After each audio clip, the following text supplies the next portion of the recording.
Tahukah anda apa itu Tourette Syndrome? Tourette Syndrome atau tics attack ialah gangguan neurologi yang menyebabkan seseorang individu melakukan pergerakan di luar kawalan atau suara tertentu berulang kali. Kebiasaannya, Tourette Syndrome terjadi ketika berumur antara 5 hingga 10 tahun. Tourette Syndrome mempunyai dua jenis tics, iaitu motor tics dan vocal tics. Motor tics melibatkan pergerakan tubuh badan seperti mengenyit mata, menggeleng kepala dan ia berbeza bagi setiap individu. Vocal tics pula bertindak apabila seseorang itu mengeluarkan bunyi atau suara yang sama berulang kali.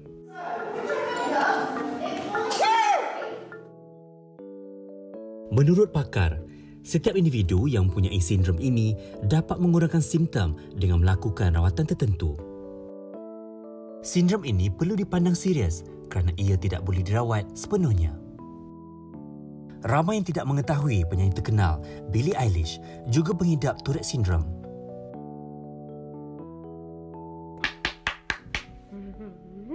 Okay, sorry, I just got it. Berusia 18 tahun, Billie membuat pengakuan di akaun Instagramnya setelah videonya tular dan ia menjadi perbualan hangat para peminat di media sosial. Biarpun dianggap biasa, sindrom ini amat berbahaya sehingga ia boleh mencederakan diri sendiri.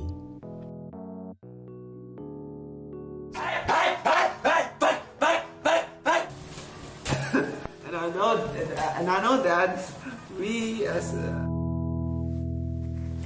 Assalamualaikum, selamat pagi. Apa khabar semua? Kita baru saja menonton satu klipit untuk memahami apakah sebenarnya maksud dan orang kata kesengsaraan yang dihadapi oleh mereka yang mempunyai sindrom Tourette ini. Antara penyakit, saya tak nak sebut penyakit lah, itu sindrom di mana kita melihat tak ramai sebenarnya orang kita yang mengetahui apakah simptom. Jadi bayangkan mereka keluar di kalangan masyarakat sebagainya, apakah jenis persepsi yang akan mereka terima? Ya. Adanya media sosial ini membuatkan ramai individu yang ingin tampil ke hadapan, ia menceritakan tentang keadaan mereka, keadaan fizikal mereka, masalah mereka hadapi dan sebagainya. Dan ini antara yang kita secara jujurnya baru tahu, saya lah antara lain. Baru tahu ini Tourette Syndrome sebab kadang-kadang kita kategori sebagai melatah ke kan, ataupun sebelum ni istilah terdahulu dipanggil terencat dan sebagainya, terencat akal dan macam-macam lagi. Jadi hari ini kita nak memahami lebih lanjut tentang individu-individu yang berhadapan dengan situasi ataupun sindrom ini yang berada di dalam kalangan kita juga. Betul. Ya, kita harap kalau anda ada juga perkongsian, kenalan, saudara mara dan sebagainya ini tentang situasi ini, boleh juga berkongsi pandangan dengan pengalaman dengan kami.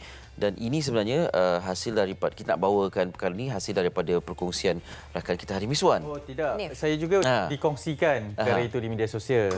Dan saya juga antara yang baru tahu juga berkenaan perkara ini. Kerana sebelum ini kita sangat terdedah dan diberikan maklumat berkaitan dengan sindrom-sindrom yang lain kan, yang sebelum ini telah pun kita war-warkan atau kita bincangkan di mana-mana platform sekalipun. Tetapi apabila adanya Tourette Syndrome ini dan yang menjadi detik untuk kita mungkin berkongsi perkara ini di MSI adalah kerana ianya wujud di kalangan kita juga, ianya berada di kalangan kita.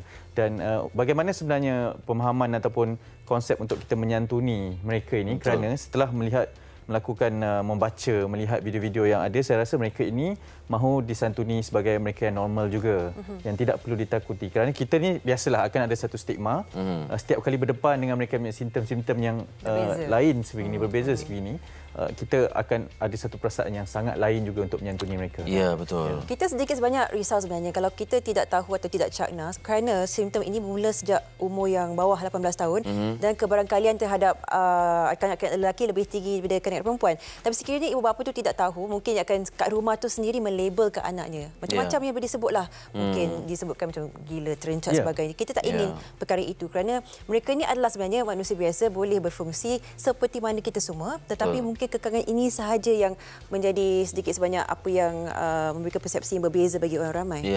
Itu yang kita nak faham lebih lanjut tu. Sebab ialah dengan kesedaran tentang autism punya juga. Jadi apabila ada spektrum sindrom yang pelbagai, dia membuatkan kita pun kalau tak tahu tentang sindrom Tourette ini, kita akan meletakkan ia di bawah kategori autism. Betul.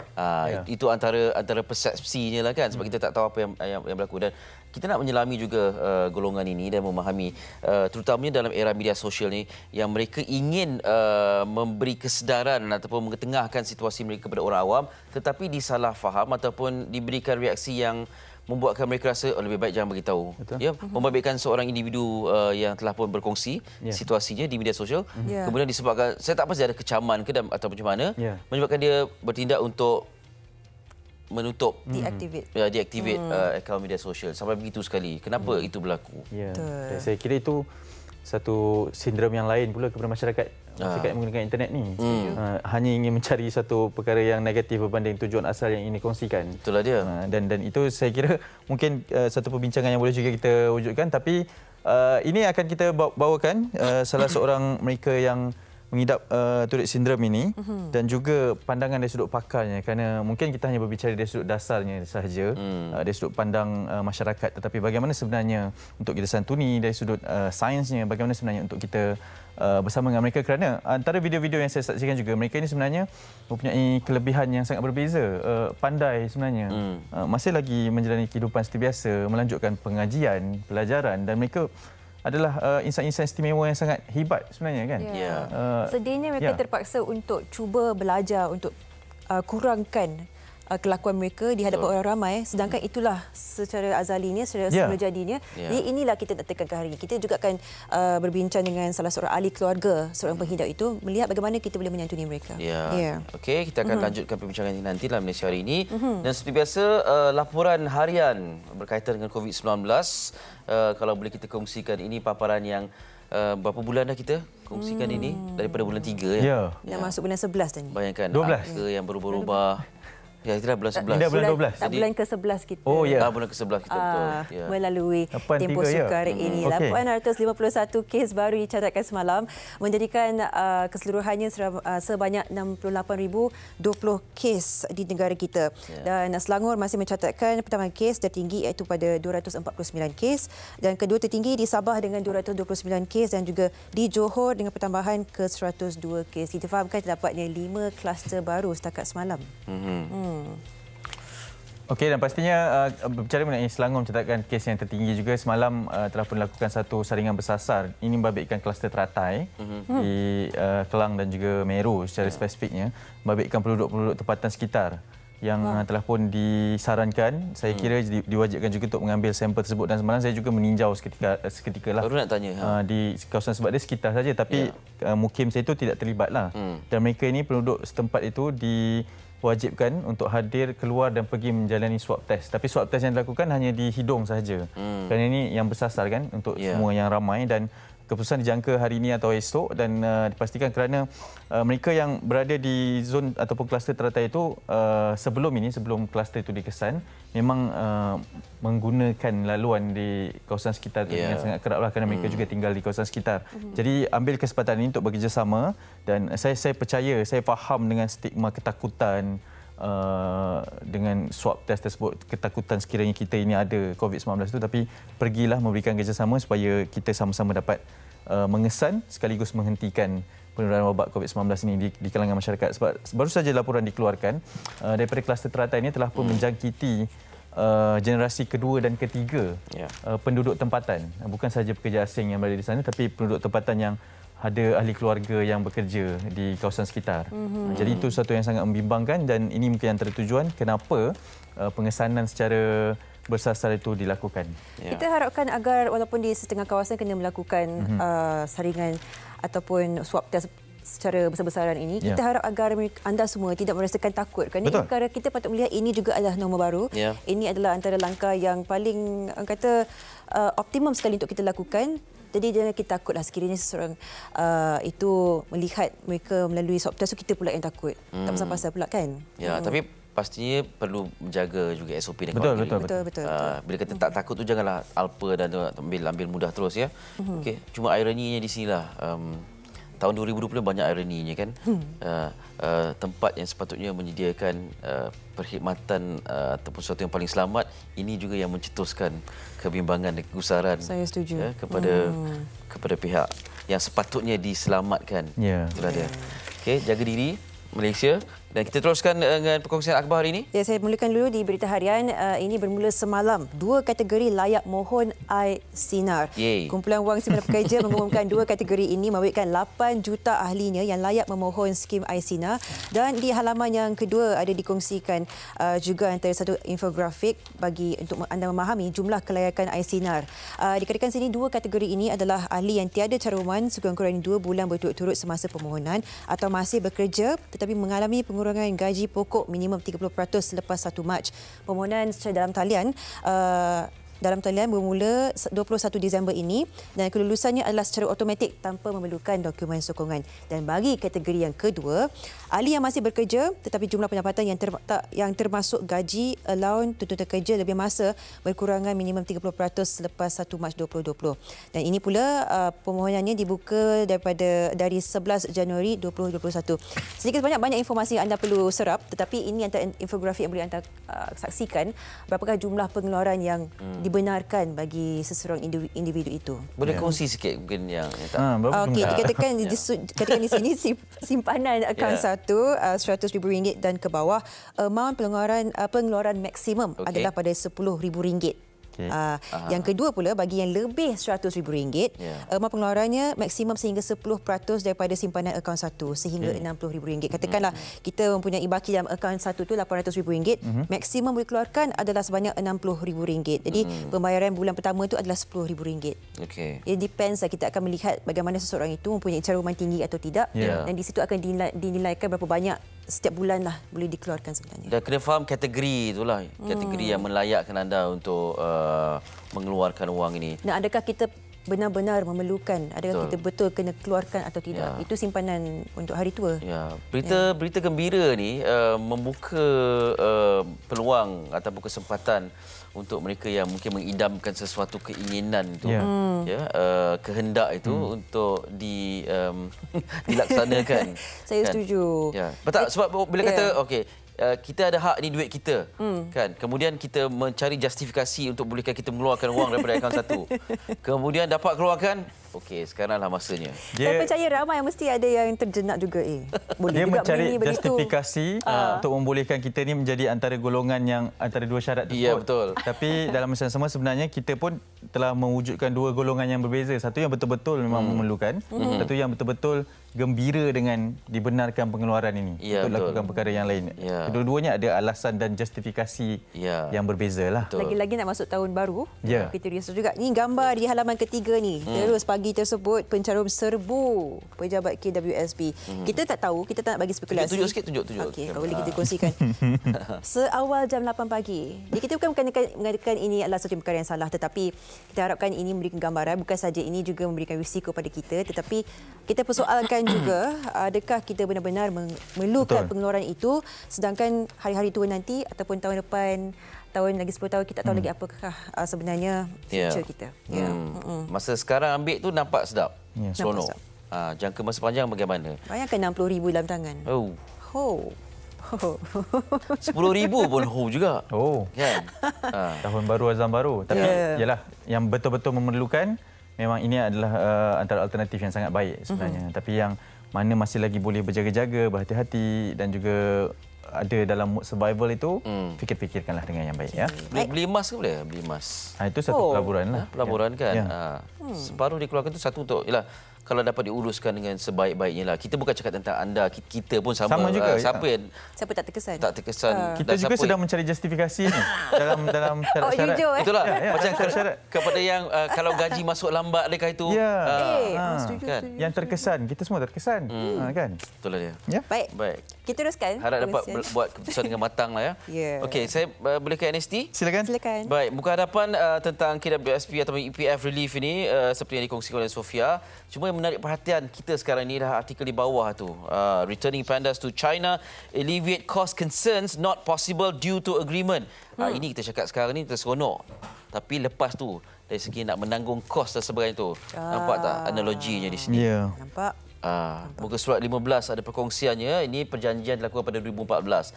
Malaysia under obligation to keep giant pandas for 10 years despite the growing public pressure to send the giant pandas at Zoo Negara back to China, Malaysia cannot do so due to its obligations under the International Giant Panda Conservation Agreement with China. Energy and Natural Resources Minister Datuk Dr. Syamsul Anwar Nasara said the agreement inked in 2014 was for China to loan a pair of giant pandas to Malaysia for 10 years. Initially, the government wanted to place the giant pandas in Putrajaya. However, the Malaysian Zoological Society's request, we agreed to place the pandas at Zoo Negara after considering its strategic collaboration with the government and non-governmental organisation, suitable location, high volume of visitors and expertise to manage in managing wildlife for more than 50 years. And the rest, anda boleh bacalah ya. Lanjutannya anda boleh baca. Kita baru saja wawarkan hari itu sebenarnya. Zoo Negara mempunyai dana yang mencukupi untuk 3 bulan saja lagi untuk beroperasi. Wow. Jadi kita bayangkan macam mana kelangsungan hidup bagi giant pandas ini. Apakah kesudahannya? Kerana kita masih perlu menyimpan ataupun honor perjanjian tersebut kan. Itu menjadi persoalan. Lagi 4 tahun lah kiranya kan kalau 2014. Tinggi kosnya tu. Kos tu sebab kos tu, betul.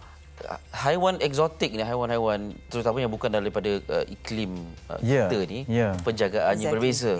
Kan?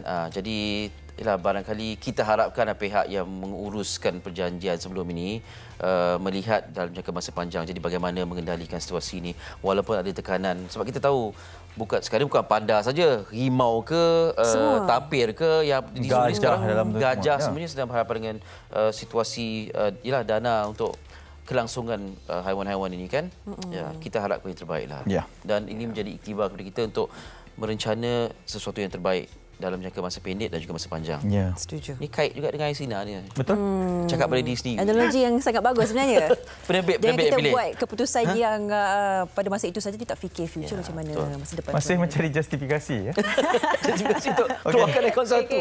Seterusnya. Saya teruskan dari Harian Metro. Seperti biasa di muka hadapannya juga diselitkan berkaitan dengan KWSP sama seperti dikongsikan oleh Sofia sebelah tadi. Tapi antara yang menarik menjadi perhatian ataupun pilihan penerbit pada pagi ini berkaitan dengan kartel rokok seluduk perkenal Kiddie Pack, iaitu satu pakej 5 batang pikat pelajar. Ini dipaparkan di halaman kedua berkaitan dengan satu inovasi, tapi inovasi yang tidak perlu untuk kita raikan kerana ini adalah satu jualan pak 5 batang sasar pelajar, strategi kartel rokok seluduk laris jualan terbongkar. Dibungkus semula dalam pak kecil untuk memudahkan jualan dengan harga lebih murah. Itu kemungkinan yang jangka oleh Jabatan Kastam Diraja Malaysia berhubung rokok pak kecil 5 batang dan 10 batang dikeluarkan kartel rokok seluduk untuk pasaran negara ini. Standard pembungkusan adalah sekitar 20 batang sekotak, tapi diwujudkan satu pak khas oleh kartel rokok seluduk di luar negara ini dengan packaging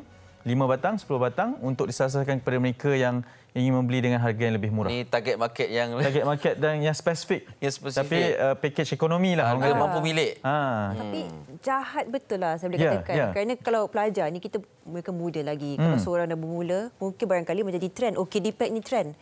Jadi kita risaukan di situ. Kalau kita bermula merokok ni dalam usia muda, tak dikawal, apakah benda lain, bahan lain pula yang akan dicuba pula selepas itu. Ada demand, adalah supply. Itulah dia. Jadi bagaimana kita nak merencatkan demand itu. Sebelum kita terus, bila bercakap tentang rokok ni, suatu ketika dulu rokok ni menjadi lambang atau status symbol. Kan orang yang hebat-hebat dan sebagainya, sama ada dalam kalangan wanita atau lelaki. Pada tahun 80-an, sekitar 80-an, ada rokok yang dijual kepada kanak-kanak. Tapi bukan rokok sebenarnya, tapi gula-gula getah, chewing gum. Dalam bentuk kotak rokok, dalam bentuk batang-batang rokok. Tujuannya untuk social status juga ke? Tapi chewing gum lah. Chewing gum lah. Chewing gum. Dan ia dijual untuk kanak-kanak. Faham. Sebab tak boleh brand. Pernah satu tu zaman saya kecil dulu lah. Tak lahir lagi. Jadi pembelian itu macam bukan satu kesalahan. Bagaimana sambutan? Luar biasa. Sebab kita cara sebelum kita kunyah gula tu kita akan buat macam seakan-akan faham? Itulah dia. Menarik. Baik. Kita balik arus perubahan. Ni Kiddie Pack Employer. Banyak lagi perkongsian kita akan berbalik semula dengan mengenali apakah sebenarnya itu sindrom Tourette, bukan seorang penghidap dan juga ahli keluarganya, melihat bagaimana kita juga boleh memainkan peranan kita. Okey? Kita akan berehat seketika. Jangan ke mana? Okey. Jumpa lagi selepas ni. Apa itu disinfeksi? Disinfeksi merupakan tindakan pembersihan permukaan yang tercemar dengan kuman menggunakan bahan disinfeksi komersial yang mengandungi 70% alkohol, cecair peluntur yang mengandungi 5% kepekatan sodium hypochlorite atau sabun pencuci. Permukaan yang kerap disentuh dan perlu dilakukan disinfeksi adalah tombol atau pemegang pintu, susur tangga, sinki, kepala paip, suis lampu, pemegang flash tandas, meja, butang lift, kerusi dan sofa. Alatan yang perlu disediakan termasuklah mop, baldi, kain lap, bahan disinfeksi komersial, air, botol penyembur, sarung tangan getah, penutup hidung dan mulut dan penyedut habuk. Terdapat pelbagai jenis bahan disinfeksi komersial dan penggunaannya adalah berpandukan kepada label pada botol. Contohnya, sukatan untuk cecair peluntur adalah 1 liter cecair peluntur ditambah dengan 9 liter air.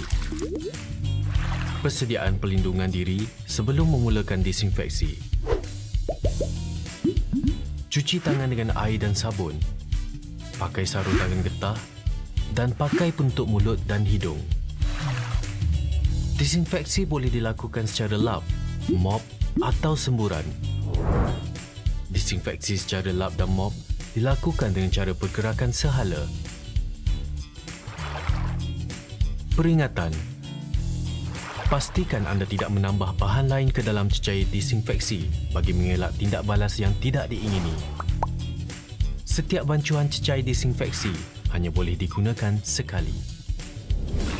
Cuci tangan sebelum dan selepas melakukan disinfeksi. Buka tingkap untuk aliran udara selepas melakukan disinfeksi.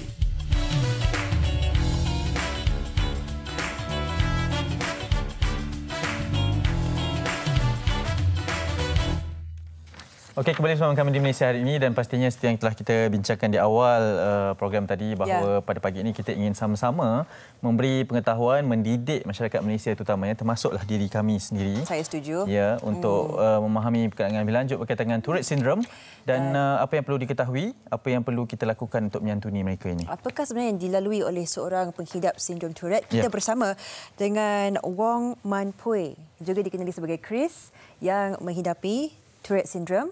Selamat pagi. Selamat pagi. Selamat pagi. Dan juga kita ada sepupunya, juga translator atau penterjemah, Cik Lo Nian. Good morning. Good morning.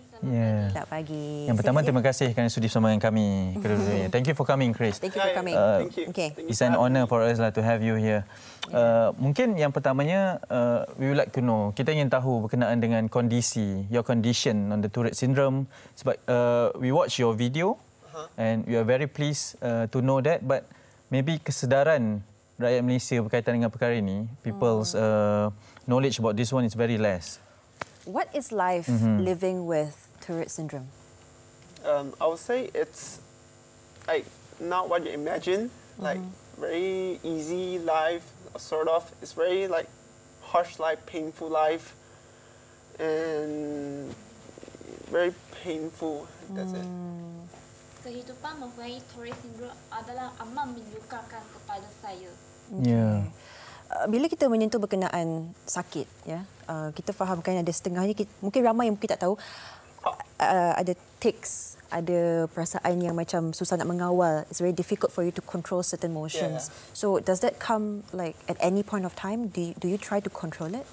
I try to control, but at the times I really can't control it. Like tics comes like every often, like you don't know when will come. So I just like can't control it.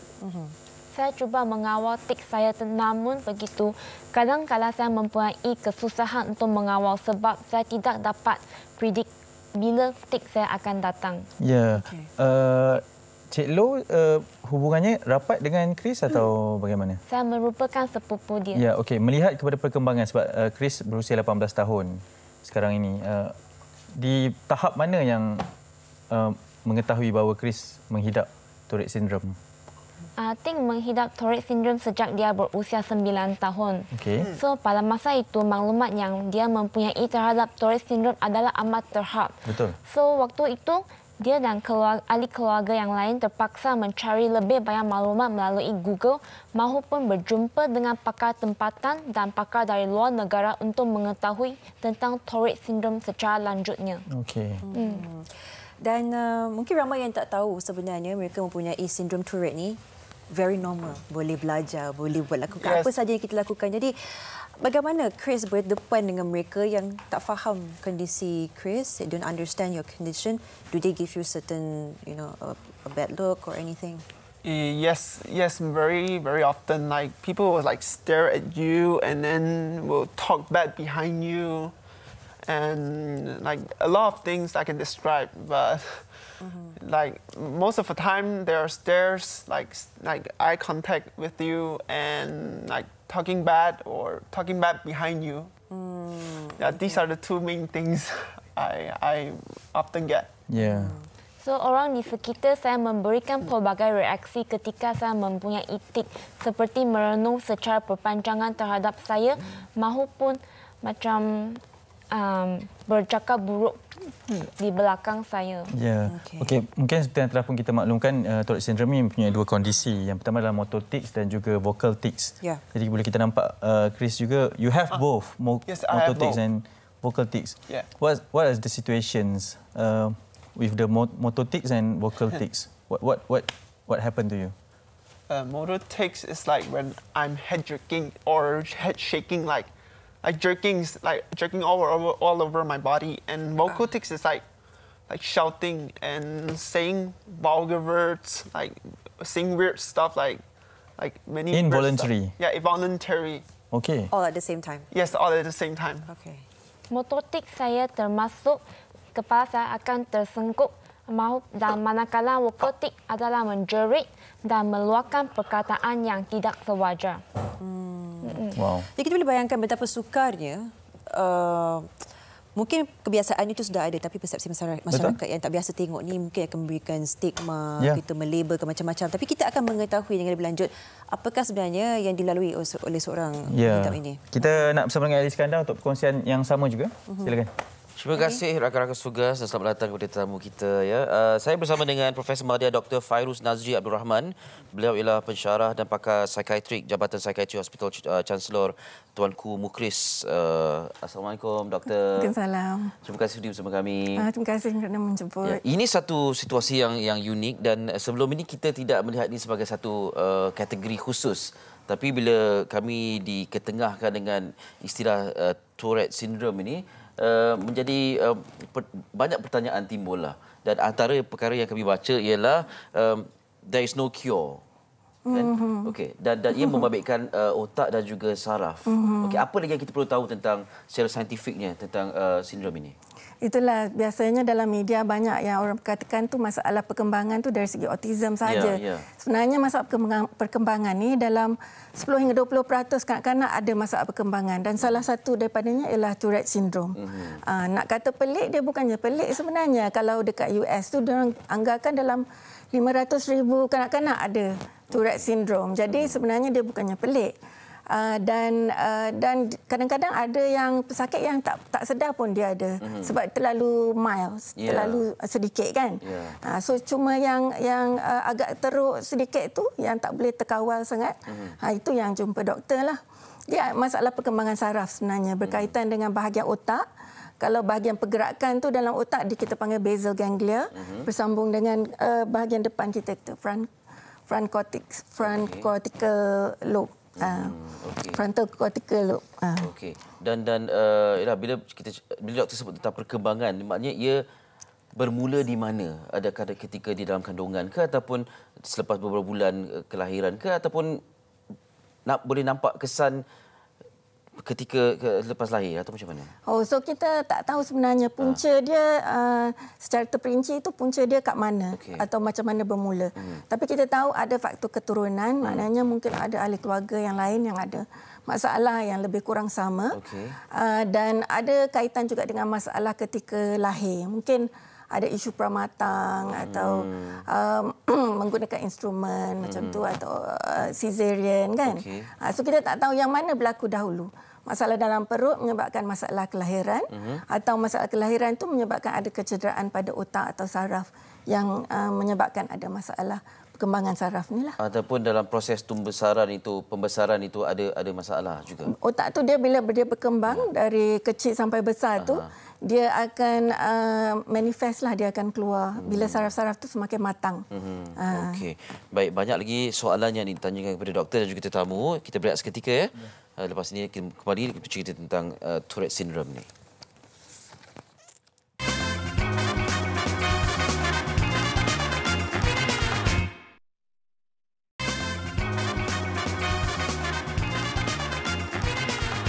Okey, kembali dalam Malaysia hari ini dan kita masih lagi berbicara tentang sindrom Tourette ini yang menyebabkan tindakan ataupun behavior di luar kawalan ini, dan ada dalam kalangan kita yang tidak faham, merasakan ini suatu perbuatan yang tidak sihat ataupun tidak wajar, tidak sesuai dalam di tempat awam dan sebagainya. Tapi mereka terpaksa atau ini berlaku pada mereka secara tidak sengaja, involuntary. Kita masih bersama dengan tetamu kita dan juga Profesor Madya Dr. Fairuz Nazri Abdul Rahman. Doktor, bila keadaan ini berlaku, apa antara yang terapi ataupun rawatan yang boleh dilakukan untuk meredakan keadaan? Sebab katanya tidak ada langsung cure untuk Tourette syndrome ini. Okey. So kebanyakannya sebenarnya tidak pergi mendapatkan rawatan sebenarnya sebab tidak terlalu pergi, mild. Ada yang mild dan ada yang transient, maknanya dia ada pada seketika waktu lepas tu hilang. Tapi ada yang keterukan yang lebih sedikit, so mungkin dia muncul dalam umur 5 hingga 7 tahun, semakin teruk ketika akil balik dan ketika dewasa tu dia berkurangan dengan banyaklah.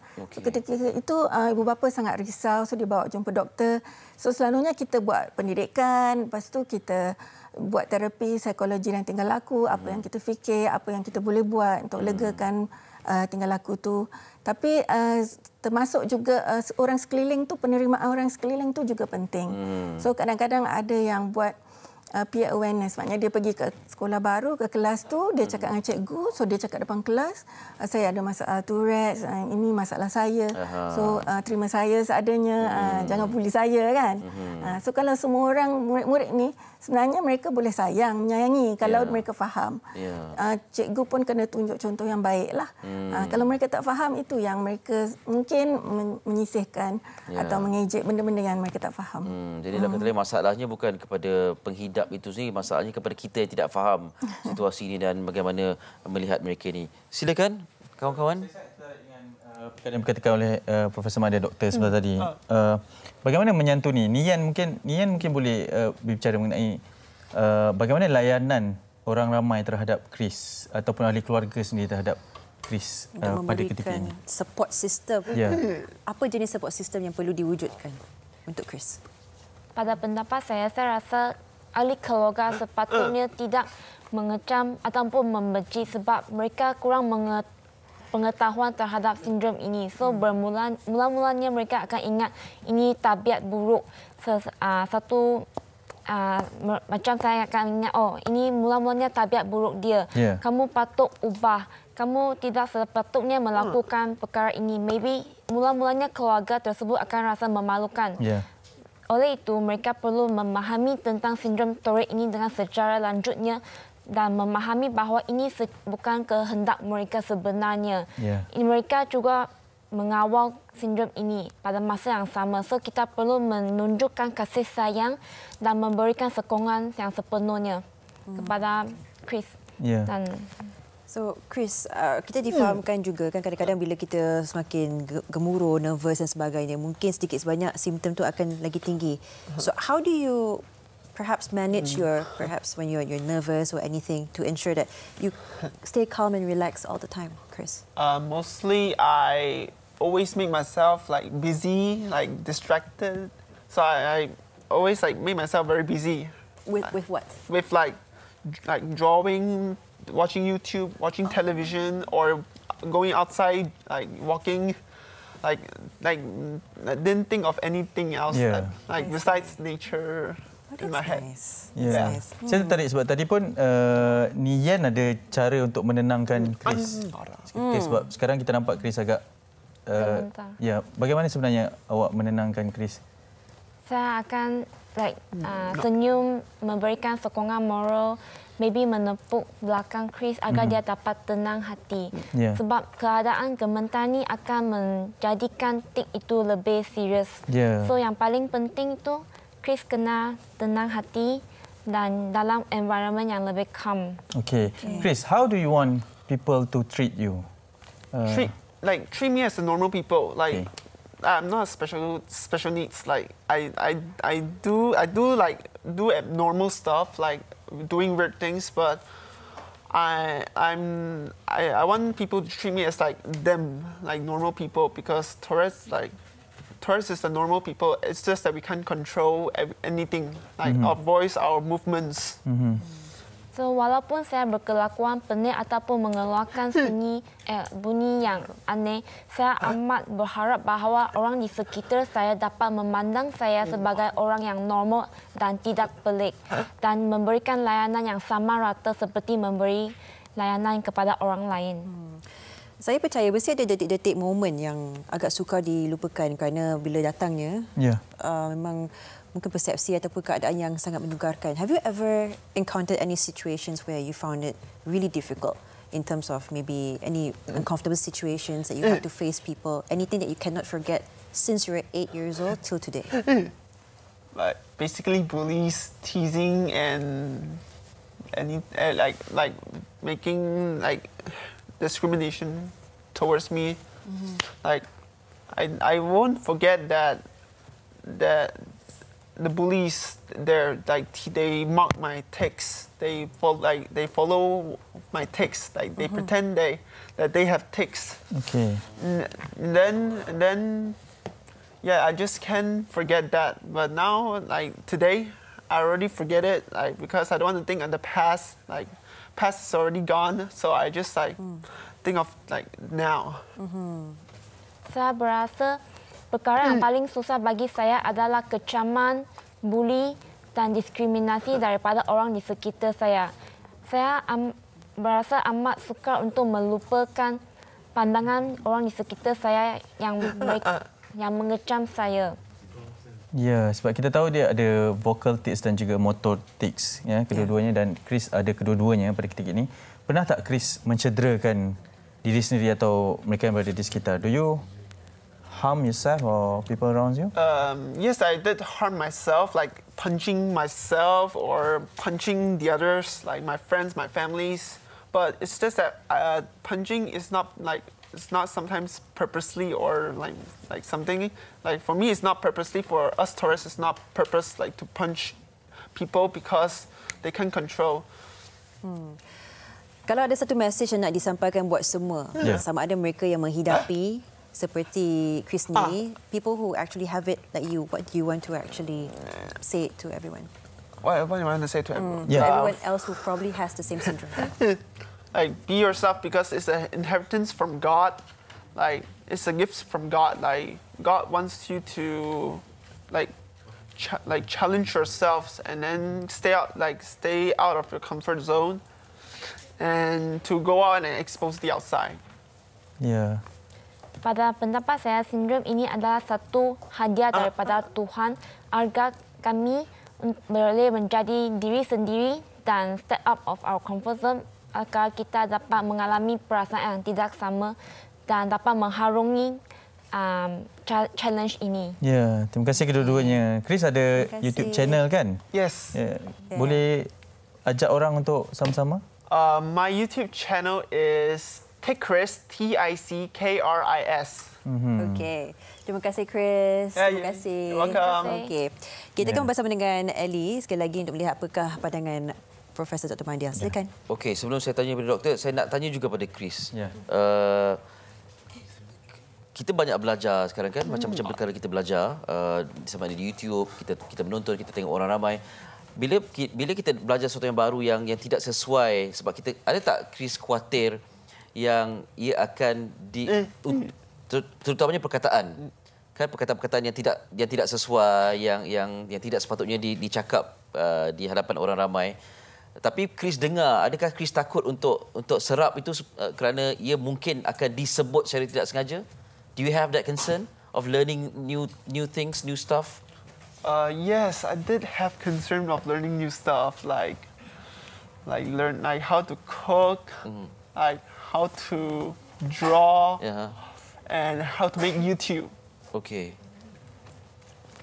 So you have concerns, but you keep doing it lah. Yes, I keep doing it. Okay. I never give up. You challenge yourself, you don't give Yes. up. Okay, baik. Very good. Okay, terima kasih banyak-banyak. Doktor, ini satu situasi yang unik dan kita nak memahami lebih lanjut tentang perkara ini. Okey, kalau sebelum ni kita letak di bawah seolah-olah satu spektrum yang sama, autism dan mungkin gagap, stutter dan sebagainya kan.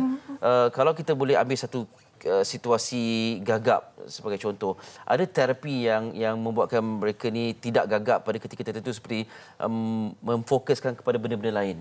Ya, kita ambil contoh King George yang gagap, yang takut bila nak berucap di depan khalayak ramai, tetapi apabila dimainkan muzik di telinganya dia jadi tak gagap, dia baca pun okey. Jadi untuk sindrom Tourette ni ada sebarang cara untuk melupakan situasi itu? Okey, so masalah ni sebenarnya dia, kalau kita nak kata tak terkawal, dia sebenarnya ada beberapa percentage peratus yang dia boleh kawal. Tapi dia kawal sementara waktu sahaja. So mungkin dekat sekolah atau depan orang, depan doktor tu, kadang-kadang dia boleh kawal. Maknanya mungkin Chris pada waktu ni dia tengah kawal. So yang keluar sikit-sikit sahaja. Tapi katalah dia dah balik rumah, dia dah masuk bilik dia ke atau dah kawasan yang selamat, dia mungkin ada banyak yang akan keluar sebab dia kena tekan benda tu. So bila dia dah dalam kawasan yang peribadi, benda tu akan keluar balik. Dia macam OCD juga sebenarnya. Macam ada kita kata ada naluri, macam dia kata kena buat. Tapi dia tahan. So dia tahan. Tapi bila tempat lain nanti benda tu dia kena buat untuk releasekan. Okey, maknanya di luar memang ada suppress mode di situ. Mode meredamkan diri. You trying your best to get yourself together now? Yes. Yeah. But at home you release? Yeah, I release when I reach my home, I release all my takes out. Maknanya ada keupayaan itu juga. Ya, tapi dia sementara sajalah. Okey, baik. Okey. Dan pesanan doktor lah kepada kita yang berjumpa dengan golongan seperti ini. Oh, kita yang dalam golongan masyarakat sebab ni. Sebab ada yang menganggap ini sebagai gurauan, boleh mengusik, boleh mengajuk dan sebagainya kan. Okey.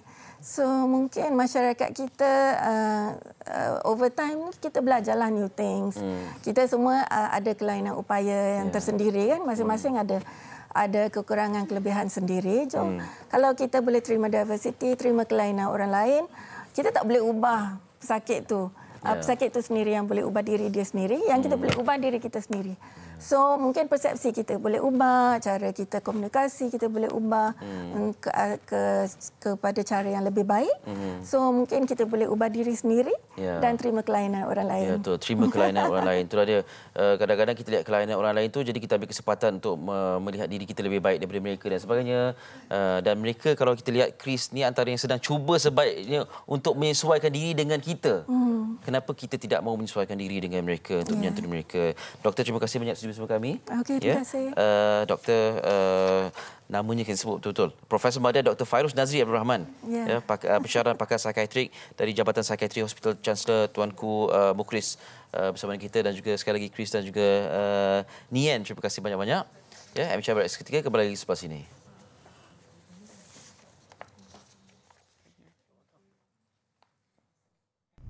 Hari kuarantin diri. Kuarantin diri bermaksud mengasingkan diri bagi memutuskan rantaian jangkitan kepada orang lain. Siapa yang perlu lakukan kuarantin diri? Individu yang baru pulang dari luar negara, kontak rapat kepada kes positif COVID-19. Sila ambil langkah-langkah berikut. Sentiasa berada di rumah dan pastikan anda boleh dihubungi setiap masa. Hadkan pelawat dan senaraikan semua pelawat yang menziarahi anda. Amalkan adab batuk yang betul. Tutup mulut dan hidung menggunakan tisu apabila batuk atau bersin. Buang tisu yang telah digunakan dalam tong sampah bertutup dan cuci tangan serta-merta. Kerap cuci tangan dengan air dan sabun. Elakkan perkongsian peralatan makanan dan penjagaan diri. Cuci peralatan makanan yang digunakan dengan sabun pencuci sebelum digunakan semula. Disinfeksi permukaan yang kerap disentuh. Buka tingkap untuk pengudaraan rumah yang baik. Jika bergejala, sentiasa pakai penutup mulut dan hidung. Tinggal di bilik berasingan dan jarakkan diri 1 meter daripada orang lain. Dapatkan rawatan dengan segera di fasiliti kesihatan terdekat.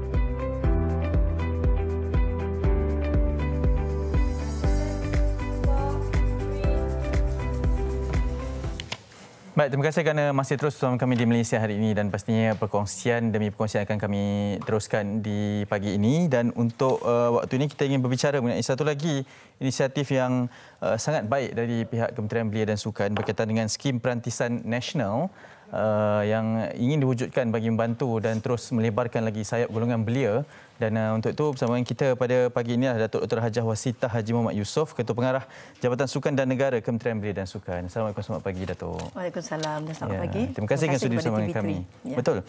Mungkin boleh terlebih dahulu membuka bicara berkaitan dengan skim perantisan nasional ini yang ingin diberikan kepada golongan-golongan belia kita ini. Silakan. Okey, mungkin kita dah dapat menyelami hasrat belanjawan 2021. Betul. Di mana belanjawan itu boleh kita kaitkan dengan belanjawan yang dominan kepada belia, dan itulah sebenarnya antara latar belakang yang membawa kepada memperkatakan tentang skim perantisan nasional.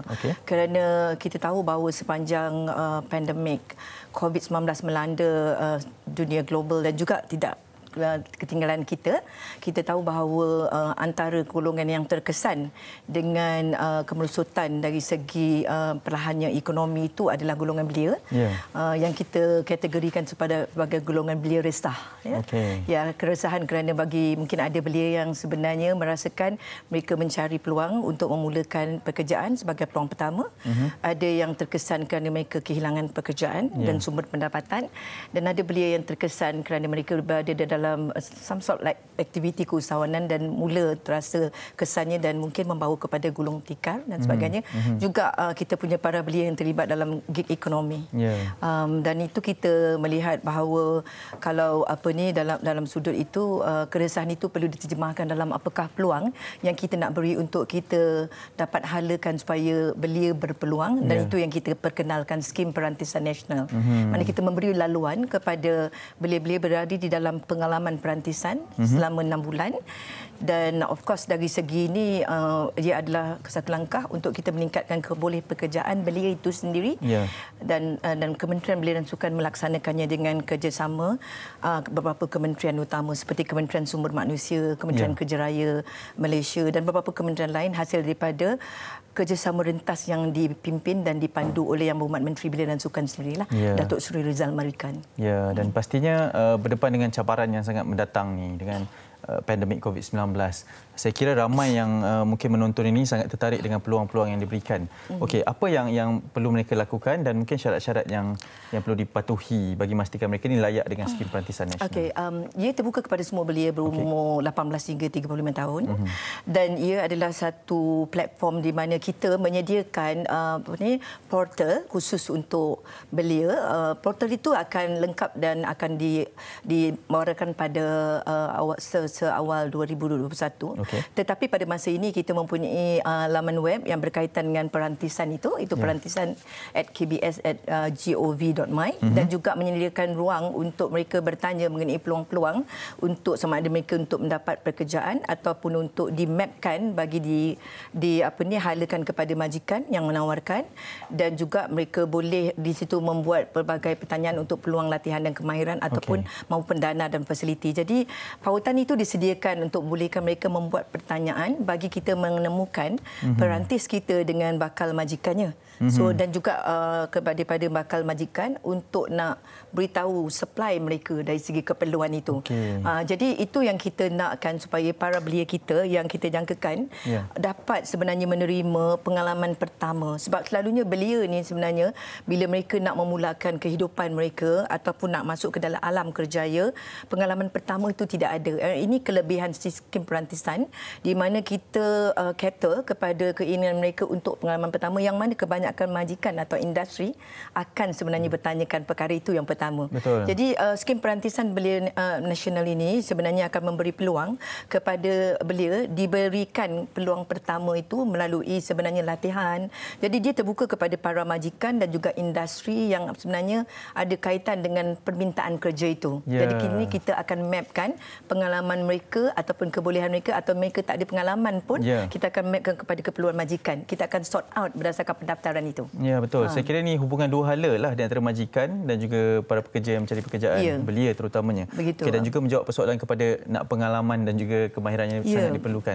Okey, Datuk, saya faham ini sangat membuka peluang kepada para belia yang terkesan terutamanya. Tapi syarat yang diberikan kepada majikan pula dalam memberikan peluang program perintis ini mungkin ada syarat-syaratnya juga. Okey, kalau kita melihat kepada katalah Kementerian Sumber Manusia dengan agensi seperti HRDF dan juga Perkeso yang merupakan rakan kongsi utama dalam perantisan ini. Di sini sebenarnya HRDF ataupun Tabung Pembangunan Sumber Manusia itu mensyaratkan supaya majikan atau industri itu berdaftar. Mereka berdaftar sebagai pemberi latihan atau pemberi peluang, mereka kena berdaftar di situ. Dan di sini sebenarnya majikan sebenarnya akan diberikan peluang untuk mendapat insentif lah. Misalnya kalau kita melihat majikan yang menawarkan peluang dan pengalaman kerja ini, mereka akan dalam masa tempoh 6 bulan itu diberikan seorang pekerja itu sebanyak RM4,000 kepala. Dan juga dari segi perantisan itu berjalan selama 6 bulan, seorang satu majikan itu diberikan sebanyak RM600 bagi kalau dia menawarkan kepada mereka yang sebenarnya mendapat pekerjaan. Tapi kalau dia menawarkan kepada belia kita yang sedang menganggur, mendapat RM800 sekepala. Ini insentif. Dan bagi kita punya belia pula sebagai perantis ni, sekiranya mereka kehilangan pekerjaan, kehadiran mereka kepada temuduga untuk menemukan dengan majikan yang bakal mengambil mereka itu sendiri pun mereka dibayar allowance mobility. Jadi saya rasa di sini sebenarnya tugas kita sebagai Kementerian Belia dan Sukan bagi menyelaraskan persediaan peluang-peluang ini di dalam perantisan ini adalah penting, disambut bukan saja oleh para belia kita yang terkesan dan memerlukan peluang pekerjaan ataupun memerlukan pengalaman itu untuk dalam perantisan yang mereka pilih, ataupun bagi yang kehilangan pekerjaan ataupun biasa kita selalu dengar Perkeso memberi kepada pencarum. Tetapi dalam konteks skrim perantisan nasional ini, Perkeso menyediakan peluang yang luas, tidak mesti kepada pencarum. Jadi maknanya di sini kita perlu melihat bahawa belia melihat ini sebagai sesuatu peluang untuk mereka memulakan itu bagi tujuan yang berbeza. Kalau bagi yang memulakan baru nak masuk ke alam pekerjaan, pengalaman menjadi masalah, maka mereka boleh mendaftar untuk itu dan kita akan mapkan mereka bersesuaian dengan majikan yang ada keupayaan dan kesediaan untuk mengambil perantis-perantis kita dengan keadaan yang mereka boleh lagi memberi mereka latihan-latihan tambahan termasuk upskilling, reskilling dan cross-skilling dalam bentuk apa yang mereka perlukan. Baik, sangat menarik saya kira inisiatif yang dilakukan ini. Skrim Perantisan Nasional, maklumat lanjut boleh didapatkan seperti yang sedang tertera pada ketika ini.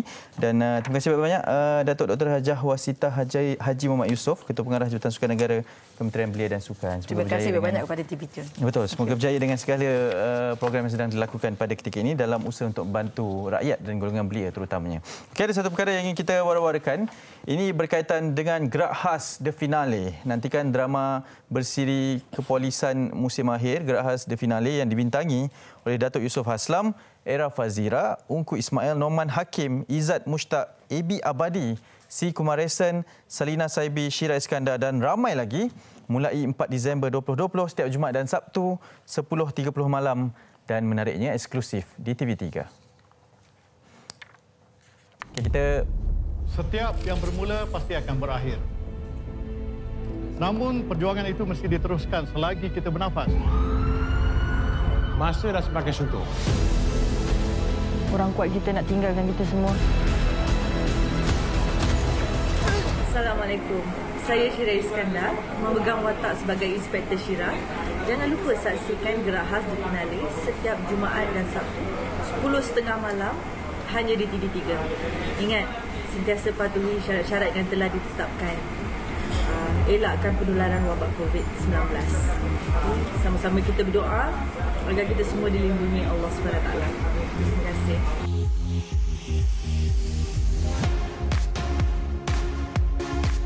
Baik, itu dia. Jangan lupa berjanji anda bersama dengan Gerak Khas The Finale pada setiap Jumaat dan juga Sabtu 10.30 malam di TV3. Dan teruskan bersama kami di Malaysia hari ini kerana selepas ini banyak lagi perkongsian menarik yang akan kami sajikan. Jangan ke mana.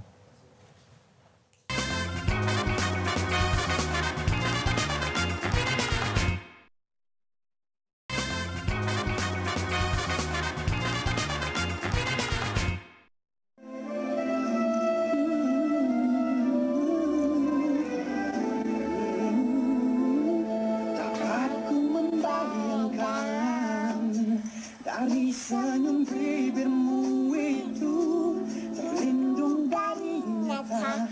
Aku tahu semua ucapan kata-kata, bisikan seluruh hatimu. Ku percaya jua sesucinya cintamu.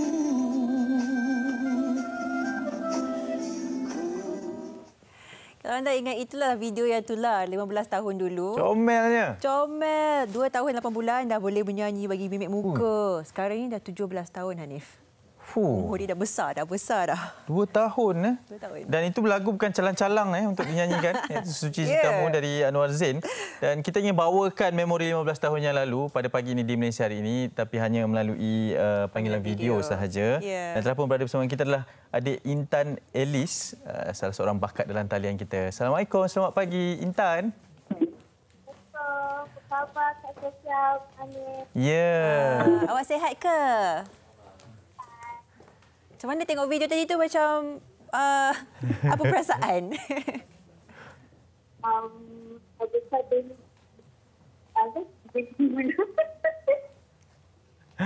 seronok dia. Pernah tak terbayang bahawa video 15 tahun yang lalu akan ditayangkan di kaca televisyen di Malaysia hari ini dan pada pagi ini awak bersama dengan kami? Itu saya buat kerja tak orang. Ya, okey. Tapi sekarang ni macam Intan sekarang ni memang menjurus ke arah nyanyian kan. Jadi macam mana? Adakah memang Intan ni rasa bakat tu memang dah sedia ada sejak dulu lagi? Masa itu saya rasa mungkin anugerah sebab masa tu tak pernah tapi saya boleh nyanyi. Macam mana? Masa tu tak ni tapi boleh menyanyi? Masa tu saya tak boleh bercakap lagi. Okey. Oh, tidak menyanyi bercakap. Dulu. Maksudnya belajar percakapan melalui menyanyi dulu. Oh, menyanyi yang datang dulu ni. Wah, hebatlah Intan. Nyanyi dulu. Kita bercakap pun betul. terkial-kial lagi. Pengaruh siapa ni Intan? Kalau boleh dalam keluarga tu siapa yang suka menyanyi tu? Semua kot. Tanya saya masa. Wah. Ya Tuhan. Dengan mikrofonnya. Bolehkah kita minta remake balik yang edisi ni untuk tahun 2020? Intan sekarang memang sekarang macam mana tengah belajar lagi kan? Boleh tak dekatkan sikit mic tu dengan Intan, mulut Intan? Okey. Mikrofon earphone tu dekatkan sikit sebab tak apa dengar lah Intan. Okey. Apa sekarang kita belajar diploma muzik UiTM Shah Alam. Diploma muzik di UiTM Shah Alam. Ya, muzik jugalah ya. Sama juga. Okey Intan, sebenarnya kita nak minta menyanyi tapi mungkin kita ada sedikit masalah teknikal. Kita simpan dulu Intan untuk panggilan seterusnya nanti untuk hiburkan kami pada pagi ini dan seluruh rakyat Malaysia. Boleh ya? Boleh. Ya, semoga berjaya kita ucapkan. Teruskan minat. Saya kira minat dari 15 tahun yang dulu. Lebih menariknya minat dari 2 tahun tu. 2 tahun 8 bulan. Nyanyi dulu. Jangan cakap tak apa. Nyanyi tak cakap dulu. tak apa. Awak bercakap dengan kami menyanyi pun nanti tak apa Intan. Semoga berjaya kita ucapkan. Terima kasih Intan. Ya. All the best. Ya. Baik, kita banyak perkongsian seterusnya bersama dengan Ellie Iskandar juga. Kita akan mendalami sebenarnya SSPN menawarkan pelepasan taksiran cukai sehingga RM8,000 bersama dengan Ellie Iskandar. Silakan. Iskandar, silakan. Terima kasih rakan tugas. Dan kita bukan hanya bercakap tentang pelepasan cukai tapi pentingnya pelaburan untuk masa depan pendidikan anak-anak kan. Bila nampak potensi anak masa kecil tu, apa lagi yang lebih perlu diutamakan pendidikan. Jadi kita nak bersama dengan tetamu pada hari ini Puan Wan Zawiyah Wan Abu Bakar, Pengurus Besar Kanan Jabatan Komunikasi Korporat dan Pemasaran Perbadanan Tabung Pengajian Tinggi Nasional. Assalamualaikum Puan. Waalaikumsalam. Khabar? Sihat alhamdulillah. Ya, bila sebut SSPNI dan SPNI Plus ni saya teringat masa Jom Heboh. Betul. Kempen.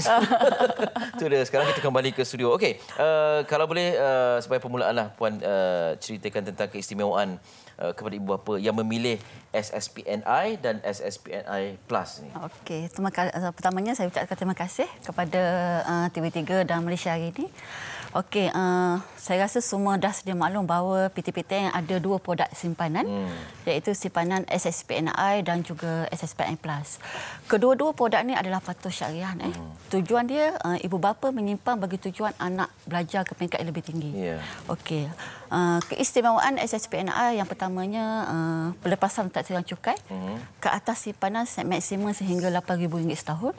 Itu yang paling istimewa sebab dah di hujung tahun. Ya, betul. Okey, yang kedua kita ada dividen yang begitu kompetitif di mana kalau last year tahun lepas kita bagi 4% setahun dan untuk tahun ini kita akan umumkan pada awal tahun 2021 lah. Okey. Dan kita juga ada perlindungan takaful secara percuma. Ini untuk SSPNI. Perlindungan takaful secara percuma ni jika simpanan mencecah RM1,000 dan ke atas kita cover.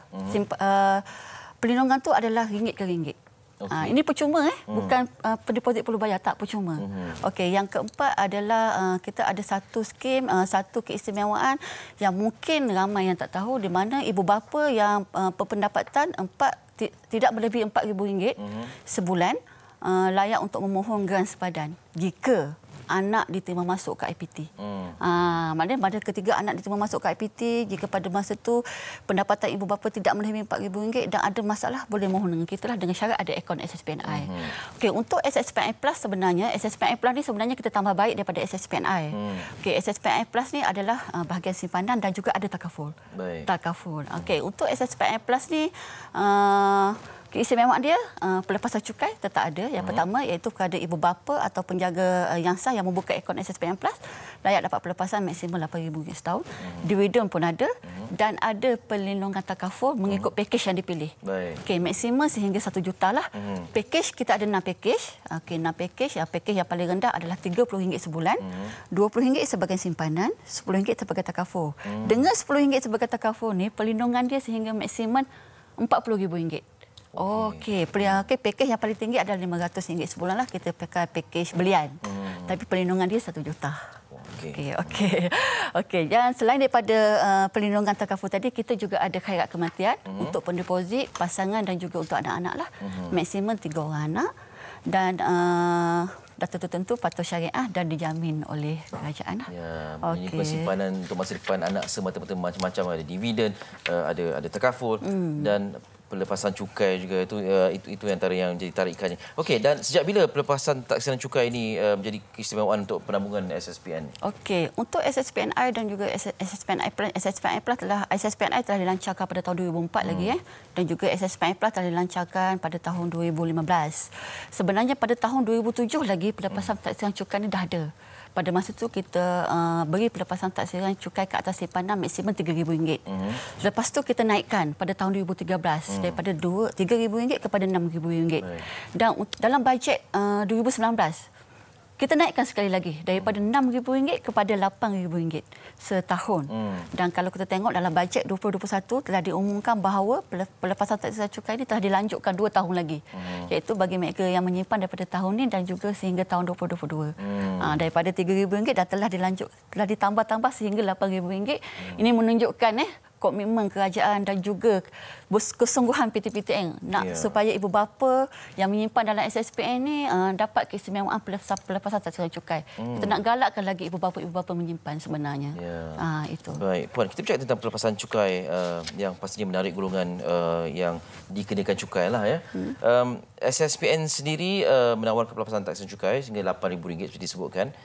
Perinciannya bagaimana kalau boleh difahamkan? Okey, istimewanya untuk pendeposit yang membuka akaun SSPN Plus, kita ada 2 produk tadi kan, SSPN Plus, sekiranya dia membuka akaun SSPN Plus, sebenarnya pelepasan taksiran cukai dia dapat sebenarnya adalah RM11,000. Macam mana tu? Okey, RM8,000 untuk bahagian simpanan. RM3,000 tu adalah takaful. Yang saya katakan tadi ada takaful kan. Jadi di situ semuanya adalah RM11,000 lah. Jadi tapi bagi ibu bapa yang bekerja dan memilih skim pencen, dia sebenarnya layak dapat pelepasan RM15,000. RM8,000 tetap bahagian simpanan, lagi RM7,000 tu untuk takaful yang dibayar dalam pakej yang dipilih. Depend pada pakej mana lah yang dipilih. Okey. Dan kalau ikutkan macam-macam soalan kita nak tanya ni tentang pelepasan cukai dan sebagainya. Apa yang boleh diberi pesanan kepada masyarakat terutamanya yang belum mula untuk menabung dan menyimpan untuk masa depan anak-anak? Okey, saya menyerulah kepada ibu bapa di luar sana sebab pelepasan taksiran cukai ini akan tamat untuk simpanan yang akan tamat pada 31 Disember. Masih sempat. Bagi ibu bapa yang membuat taksiran berasingan, sebenarnya dia layak dapat RM16,000 untuk anak yang sama. Sebab ibu boleh buka akaun untuk anak yang sama, bapa pun boleh buka untuk anak yang sama tapi buat taksiran berasingan. Kat situ sebenarnya RM16,000. Oh, taksiran berasingan. Macam Ellie lah. Kalau Ellie buat RM8,000, isteri dapat apa? Dengan syarat buka akaun lah untuk dua-dua anak, untuk anak yang sama. Okey, jadi apa lagi saya boleh tawarkan untuk sehingga 31 Disember ni selain daripada pelepasan cukai, kita ada promosi cabutan Wow SSPN Plus.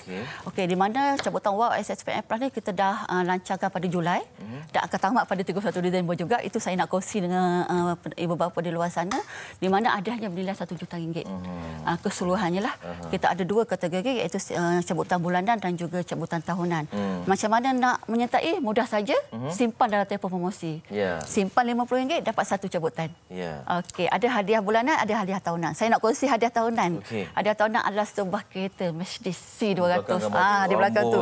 Siapa pemiliknya? Masih belum terlambat. Ada masa untuk sehingga 31 Disember. Dan hadiah kedua dalam bentuk wang tunai RM50,000 dan hadiah ketiga dalam bentuk wang tunai juga RM30,000 dan kita sediakan 1,000 hadiah untuk pemenang sagu hati RM500 seorang. Yang ada duit simpanan tu ataupun boleh keluarkan wang daripada akaun tu boleh melabur untuk masa depan anak juga, untuk kebaikan keluarga juga. Puan, terima kasih banyak-banyak bersama kami. Teruskan mendapatkan sokongan ini demi masa depan anak-anak kita kan, dan juga segala insentif yang diberikan ini sangat-sangat menarik dan membolehkan kita teruja untuk membuat simpanan untuk masa depan anak. Puan Zawiyah Wan Abu Bakar, Pengurus Besar Kanan Jabatan Komunikasi Korporat dan Pemasaran Pembenaran Tabung Pengajian Tinggi Nasional, bersama dengan kita bercakap tentang SSPN dan SSPNI. Terima kasih banyak ya. Sama. Kita nak bersama dengan seorang artis yang baru saja mengeluarkan single. Kalau sebut Cik B, anda mesti tahu. Kita nak bersama dengan beliau seketika nanti. Teruskan bersama dalam Malaysia Hari Ini.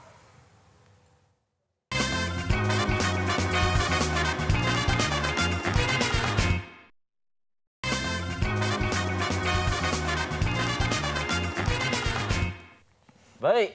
Kembali bersama dengan kami di Malaysia Hari Ini. Cuk. Okey, jarak. Okey. Hari ini segmen yang kita akan mengenali salah seorang artis kita lah. Cik B namanya. Dah berlakon dan baru saja keluar dengan satu single yang saya kira sangat dah tengok klip videonya. Saya belum tengok lagi. Saya berkesempatan tengoklah malam tadi dan baru saja sehari dilancarkan dah berapa ratus ribu tontonan. Tapi lebih menariknya ia lebih sebab saya baca komen-komen mengatakan bahawa ia lebih kepada pengalaman pribadi Cik B dalam membesar. Itulah dia. Dah bersedia di talian. Hello, Assalamualaikum. Sekali itu jawapan. Putus pula, ngam. Tapi tak apa. Tapi kita tahulah sekarang macam untuk zaman sekarang ni, untuk seseorang artis itu menunjukkan segala bakatnya agak sukar, ada banyak competition dan sebagainya kan. Jadi bagaimana Cik B sebenarnya mencari formula ni sendiri untuk masuki bidang industri ini? Itulah dia. Dan semakin lama kita juga melihat karya-karya yang diketengahkan bukannya berkisar tentang fantasi atau percintaan semata-mata. Lebih banyak menjurus kepada pengalaman dan juga ekspresi apa yang dilalui. Betul. Kan? Dan perkongsian dan lebih menariknya macam peminat, pengikut-pengikutnya boleh kaitkan dengan situasi semasa kan, dan keadaan diri mereka. Betul. Saya rasa macam kalau seorang artis mampu untuk menterjemahkan perasaan dia, pengalaman dia, mungkin kita pernah kan menemui ramai mereka yang punya depresi sebagainya. Jadi ini antara yang kata sentuhan sekarang itu kan banyak lagu-lagu makin rancak dan sebagainya. Tapi bila seorang mampu untuk melakukan lagu sebegitu, insya-Allah lagi mantap lah sebenarnya impact dia. Cuma saya buatkan saya tertanya, era-era terdahulu, kenapa situasi sebenarnya tidak diketengahkan dalam bentuk lagu? Tidak dimanifestasikan dalam bentuk lagu? Maksudnya macam real life. Kalau dulu lagu tak lagu bercinta, lagu fras. Tak fras bercinta kan. Dan adalah sekali-sekali lagu patriotik, lagu nama individu ingat. Nama individu lagu. Lebih kepada bersifat hiburan lah. Kan, dan sekali-sekali ada spiritual, kerohanian dan sebagainya. Tetapi tidak menjurus kepada sesuatu yang lebih dalam. Kan, apa yang berlaku ketika kecil, penderaan dan macam-macam lagi. Depresi. Dan sekarang keterbukaan tu saya kira memberi, dan penerimaan orang lebih dekat dengan apa yang dilakukan, dan mungkin dah terlalu banyak lagu-lagu percintaan, sebab masih ada lagi lagu percintaan kan. Dan masih lagi relevan. Masih lagi relevan. Dan mungkin ada yang mencari alternatif lain kepada apa yang ingin didengarkan. Rapat dengan kehidupan semasa. Kita pun pernah melalui kadang-kadang kan. Jadi satu percintaan yang baik. Dan sebenarnya kita sedang mendapatkan Cik B dan dah bersedia di talian pada ketika ini. Assalamualaikum, selamat pagi. Hello. Hello. Hai Cik B. Hello. Sihat ke? Sihat. Buat apa tu? Saya tengah nak pergi KL. KL? Dalam perjalanan. Mandulah tu. Okay. Baik. Alang-alang pergi KL singgahlah Sri Pentas. Okey, Cik B dapat dengar kami dengan jelas? Boleh dengar. Okey, kalau boleh ceritakan sikit bagaimana setakat ini sambutan daripada single yang dikeluarkan. Tolonglah ni. Sambutan lagu saya yang pertama ni, macam ramai orang support, ramai orang boleh relate dengan lagu ni. Macam ramai ada program family. Orang boleh relate, dia orang dengar pun dia orang goosebump, dia orang rasa sedih. Maknanya seolah-olah macam memahami apa yang berlaku dan mengaitkan diri mereka lah ya. Apa yang membuatkan Cik B rasa kan banyak-banyak konsep lagu boleh dibawakan. Kenapa Cik B memilih konsep ini untuk dijadikan sebuah lagu, Cik B? Sebab saya suka dengar lagu yang relate pasal diri saya. Saya selalu dengar lagu yang selalu relate diri saya. Lepas tu, saya tak suka lagu macam lagu happy-happy. Saya suka lagu yang emo. Okey. Ini dipanggil dark emo rap ni kan? Dark emo rap, ya. Betul. Cik B, bagaimana proses penghasilan lagu ini? Berapa lama yang diperlukan? Dan mungkin boleh cerita sedikitlah tentang penceritaan lagu ini. Berkenaan jalan ceritanya, Cik B. Lagu jalan cerita ni pasal kisah silam saya. Masa saya berumur macam 4 tahun. Saya macam dulu kan macam-macam. Masa kecil saya dah sebagai benda. Lepas tu, tapi orang dah cop saya lahir tulang emas semua dapat. Lahir-lahir happy. Tapi sebenarnya tak. Saya banyak macam lalui benda yang gelap. Saya macam kena dera. Lepas tu saya tengok mak saya berada dengan ayah. Childhood saya sangat berbeza dengan orang lain. Diorang selalu bersama parents diorang. Tapi saya selalu bersama dengan bibi saya je. Okey. Lepas tu, ada dalam kisah pasal ayah saya, abang saya dalam ni. Dan juga bagaimana saya bercakap dengan diri sendiri. Okey. Cik B, kabarnya lagu ni juga dihasilkan bersama dengan ibunya ya? Jadi bagaimana dibuat keputusan apa yang nak dicerita, apa yang dikongsi, apa yang tidak mau dikongsi dalam lagu ni? Yang boleh kongsi adalah lirik dia boleh kongsi. Tapi musik video dia kita tak ambil sangat serius. Dia macam biar orang faham cara cerita. Dan itu dah okey. Baik Cik B, kan setengah orang ni kalau dia ada masalah keluarga, masalah kehidupan dan sebagainya, dia pilih untuk tak berkongsi. Tapi Cik B memilih yang sebaliknya. Lagi-lagi dibuatkan lagu. Adakah apa yang membuatkan Cik B berani untuk mengambil langkah ni? Okey, saya sebenarnya kalau saya nak bagi tahu kisah saya ni, tapi kalau kita baca story macam kita nak raih seperti, tapi saya lebih senang untuk nyanyikan masalah saya. Sebab saya nyanyi ni macam ubat saya lah kalau saya sedih ke apa. Macam lagu-lagu. Kalau saya sedih, saya selalu dengar lagu. Ya, baik. Itu mungkin satu. Antara yang menariknya juga baru saja sehari dilancarkan, dah beratus ribu tontonan ni.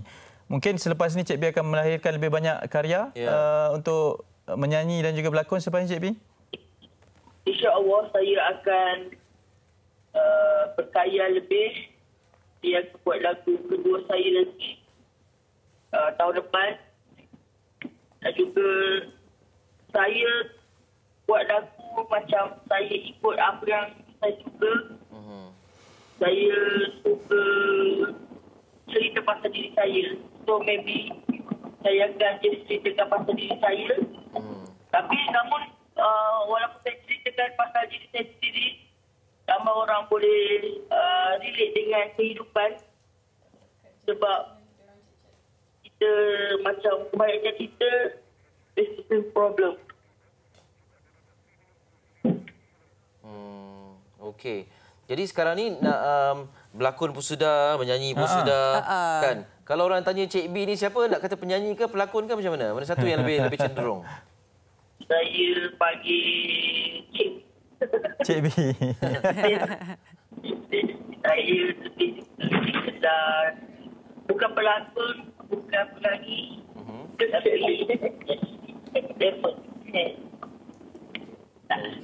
Okey. Baik, Cik B, terima kasih banyak ya kerana sudi bersama dengan kami walaupun dalam perjalanan tu. Sibuk ya pagi ni? Itulah dia. Ada syuting ke tu? Syuting. Okey. Syuting. All the best. All the best, selamat jaya. All the best. Terima kasih Cik B. Assalamualaikum. Saya tertarik dengan penghasilan video klipnya lah, penceritaan sepanjang lagu tu. Dan dia seperti seorang pencerita juga di sebalik kisah-kisah yang berlaku tu kan. Seperti apa yang dikatakan sebelah tadi. Kemudian apa ni?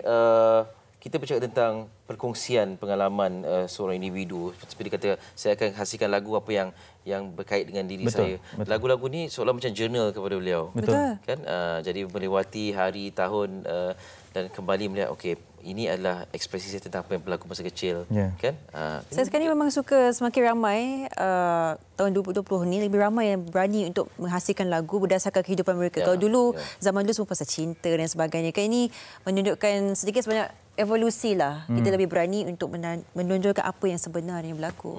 Saya suka apa yang Lee cakap berkenaan dengan jurnal kehidupan. Sebab ada yang ekspreskan melalui lagu. Ada yang ekspreskan melalui penceritaan penulisan. Ada yang ekspreskan melalui video, penceritaan blog. Semua kan kita macam berevolusi lah dulu blognya kan. Lepas tu ada yang menulis di laman muka bukunya. Sekarang dengan lagunya, penceritaan tu.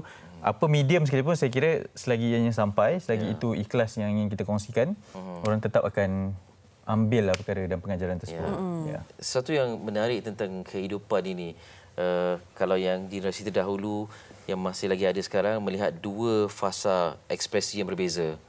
Satu, tulis dalam diary saja. Tak ada orang nak tahu. Betul, simpan je. Sekarang fasa berkongsi apa saja yang kita rasa, apa kita lalui. Kan? Dan kita terkejut sebenarnya. Terkejut bukan kita seorang je melalui sebenarnya, tapi ramai. Bila dengar lagu macam ni, oh ingatkan saya seorang je melalui. Jadi itu membuka mata dan hati kita. Dan fasa berkongsi ini juga sama seperti yang kita bawakan Tourette syndrome tadi. Ya, betul. Kerana perkongsian-perkongsian itu jugalah yang buka mata semua orang. Termasuklah kita bertiga pada pagi ini yang banyak sangat belajar. Cabarannya macam mana kita menyantuni situasi dan perkara-perkara yang kita belajar ni kan. Okey, baik, kita dah sampai penghujungnya. Esok jangan lupa kita nak bersama dengan bintang gerak khas. Finale. Legenda, legend ni. Besar dengan Siri ni. Siapa datang esok? Datuk Yusof Aslam bersama dengan kita. InsyaAllah, dan juga seorang lagi bintang.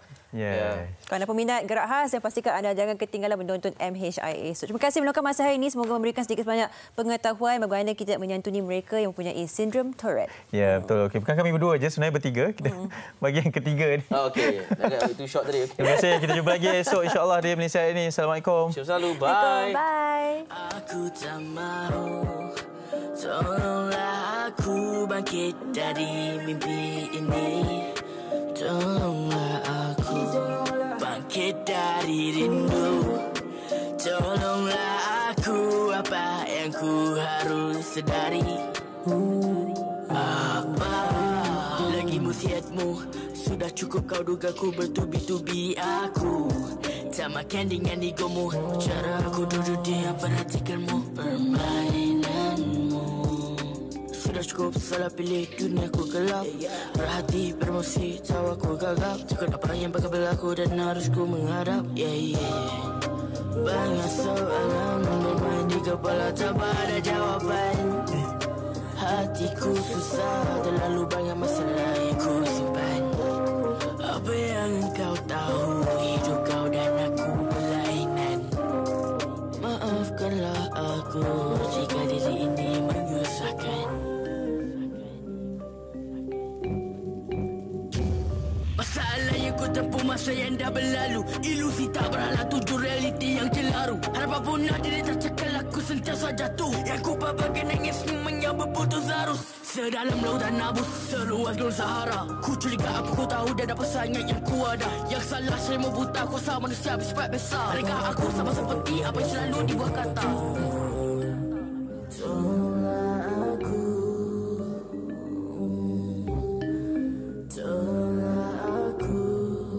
Tolonglah aku, aku tak mahu.